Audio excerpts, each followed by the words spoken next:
یہ جرمنی کا شہر کولن تھا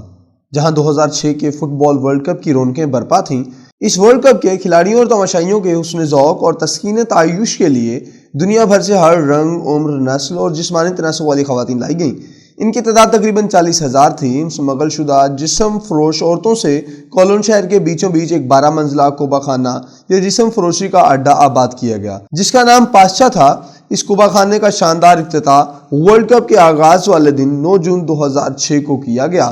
اس جسم فروشی کے پلازا میں دنیا بھر کے ممالک سے 120 جسم فروش عورتیں لا کر بڑے بڑے شیشوں والے ہال میں سجائی گئیں۔ یہ صرف ایک شہر کے ایک اڈے کی بات ہے، جبکہ پورے ملک میں 40,000 سمگل شدہ عورتوں سے جرمنی کا ہر وہ شہر آباد کیا گیا جہاں فٹ بال ورلڈ کپ میں شریک 32 ٹیمیں حصہ لینے جا رہی تھیں۔ پاشا نے اپنے اس کوبہ خانے پر ان تمام ٹیموں کے ممالک کے پرچم بھی لگا رکھے تھے اور اس کے ساتھ ساتھ دیگر عورتوں کے ہمراہ ایک حجاب والی خاتون کا بھی ایک پوسٹر چسپاں کیا ہوا تھا۔ اس کے خلاف ایک دن 30 کے قریب مسلمان نوجوان جو چاقوؤں اور ڈنڈوں سے مسلح تھے احتجاج کرتے ہوئے آئے، جن سے خوفزدہ ہو کر کوبہ خانے کی انتظامیہ نے سعودی عرب اور ایران کے جھنڈوں کو سیاہ کر دیا کیونکہ ان پر کلمہ طیبہ اور اللہ کا نام لکھا ہوا تھا، اور ساتھ ہی حجاب والی عورتوں کا پوسٹر بھی اتار دیا۔ جرمنی میں فٹ بال کے کھلاڑیوں اور تماشائیوں کے لیے اتنے بڑے پیمانے پر جسم فروشی عورتوں کی سمگلنگ کا خصوصی اہتمام ایک ایسا واقعہ تھا جس نے پوری دنیا کو ہلا کر رکھ دیا۔ مہذب کہلانے والی مغربی دنیا جو انسانی سمگلنگ پر دیگر کمزور ممالک کا معاشی مقاطعہ تک کرتی ہے، وہ کیسے اپنی عائش پسندی اور جنسی خواہشات کی تسکین کے لیے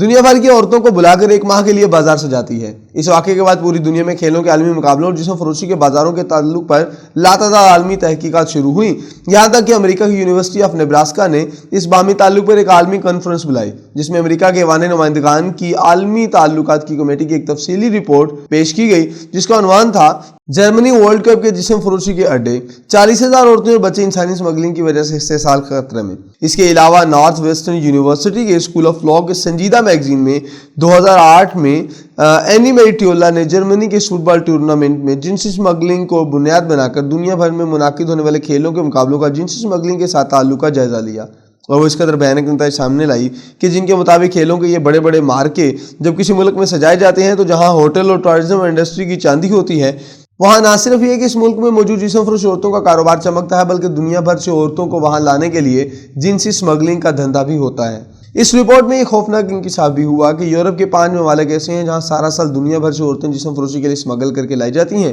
صرف 1990 میں 3 لاکھ کم عمر بچیاں یورپ کے ممالک میں جسم فروشی کے لیے دیگر علاقوں سے سمگل کی گئیں۔ اس رپورٹ نے بتایا کہ جرمنی میں ہر سال اوسطاً 1000 لڑکیاں جسمانی تسکین کے لیے لائی جاتی ہیں۔ جرمنی میں جسم فروشی کے کاروبار سے سالانہ 19 ارب ڈالر کی آمدن ہوتی ہے۔ جرمنی کے اس ورلڈ کپ میں ان 40,000 عورتوں کی آمد کی خبر نے دنیا کو چونکا دیا، لیکن اس کے باوجود 2008 میں چین میں اولمپک اور 2010 میں جنوبی افریقہ میں ورلڈ کپ ہوا، مگر ان دونوں مقابلوں میں بھی ویسے ہی بازار سجے، جسم فروشی ہوئی، لیکن اب اس کا ڈھنگ اور طور طریقہ ایسا کیا گیا کہ یہ میڈیا میں رپورٹ نہ ہو سکے۔ یہ الگ بات ہے کہ دنیا بھر کے تحقیقی مقالہ نگاروں نے 2006 سے اب تک کھیلوں کے بڑے بڑے ٹورنامنٹ میں اس غلاظت کے بارے میں باقاعدہ اعداد و شمار پیش کیے۔ قطر میں 2022 کے ورلڈ کپ کا آغاز ہو چکا ہے۔ اس عالمی مارکے کے لیے یوں تو تیاری کئی سال سے جاری تھی اور لاتعداد پلازے اور ہوٹل تعمیر ہو رہے تھے، لیکن قطر کے حکمرانوں نے جس طرح 57 اسلامی ممالک میں ایک اسلامی ملک کی حیثیت سے اپنی شناخت کو منوایا ہے، جس طرح اس عالمی مقابلے کو شراب و شباب سے پاک کیا ہے، اس کی مثال اسلامی دنیا میں نہیں ملتی۔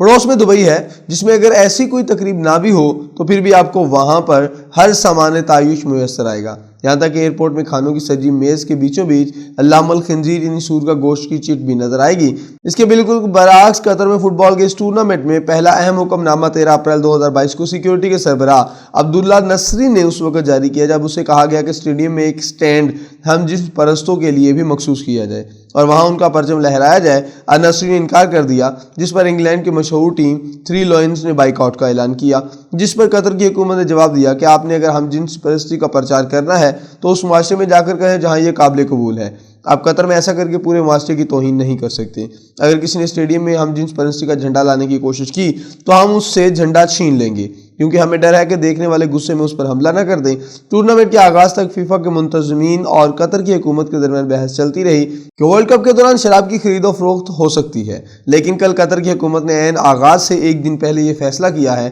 کہ ٹورنامنٹ کے دوران جو مشروبات بھی بیچے جائیں گے ان میں الکوہل نہیں ہوگی۔ یہ خبر اس وقت نشر ہوئی جب ہزاروں شائقین اپنی پروازوں کے ذریعے قطر پہنچ چکے تھے۔ میکسیکو کے 7 نوجوان بیئر کے ڈبے پکڑ کر اسٹیڈیم میں داخل ہوئے جو وہ اپنے ساتھ میکسیکو سے لائے تھے۔ تو انہیں اندر جانے سے روک دیا گیا۔ اس کے ساتھ ہی وہ ہزاروں بینرز اور ٹینٹ جو بیئر بنانے والی مشہور کمپنی بڈوائزر نے لگائے تھے ختم کر دیے گئے۔ حالانکہ یہ کمپنی ٹورنامنٹ کے اسپانسروں میں شامل ہے اور ہر ٹورنامنٹ کے لیے $7.5 کروڑ دیتی ہے۔ فیفا کے منتظمین نے قطر کی حکومت کے سامنے سر تسلیم خم کر لیا۔ قطر حکومت نے ان سے صرف اتنا ہی کہا تھا کہ تم دنیا کے کسی ملک میں کھلاڑیوں کو کوئی ایسی حرکت کرنے کی اجازت دو گے جو ان کے کلچر میں سب سے ناپسندیدہ سمجھی جاتی ہو؟ فیفا نے جواب دیا نہیں۔ تو قطری حکومت نے ان سے کہا کہ ہمارے ہاں شراب اور جسم فروشی دونوں ناپسندیدہ ترین افعال ہیں۔